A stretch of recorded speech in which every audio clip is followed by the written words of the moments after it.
Hi everybody, welcome to Live After 5. I just said I'd come on this evening and share a little bit of information with any of you who are thinking of maybe buying an apartment or maybe an older apartment, and what kind of works can you do, because when you buy into an apartment block you usually become a member of a management company, and these would have rules generally, and house rules. And generally when you buy an apartment, or if you own an apartment, you're responsible for anything kind of inside your own front door.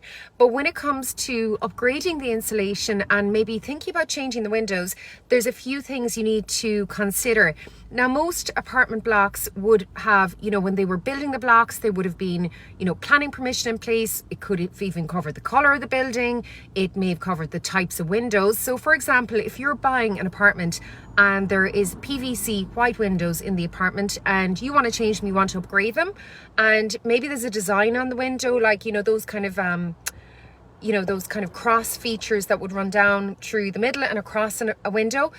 Generally, if you're going to change the windows, you have to replace them like for like. So you couldn't probably go and buy green windows or grey windows. You have to go with, a PVC white, because it has to stay in uniform with the rest of the building. And the same with the doors. So, some apartment blocks might have their own front doors. They may have wooden doors.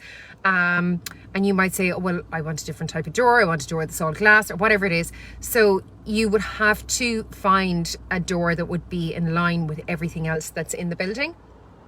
And then when it comes to insulating the apartment, so you might feel, look, this property could do with more insulation. And generally in an apartment, you don't have attic space.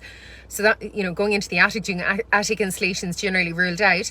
You wouldn't be able to, I suppose, insulate the exterior walls, but you could dry line the inside of the apartments and walls and slab them out, because you can kind of generally do what you need to do inside your own front door. But any changes to the outside, the exterior of the building, you'd have to discuss that with the management company, and generally you have to stay like for like. So hope that helps anybody who's thinking of buying an apartment, especially an older apartment. Have a good evening everybody, and thanks for watching.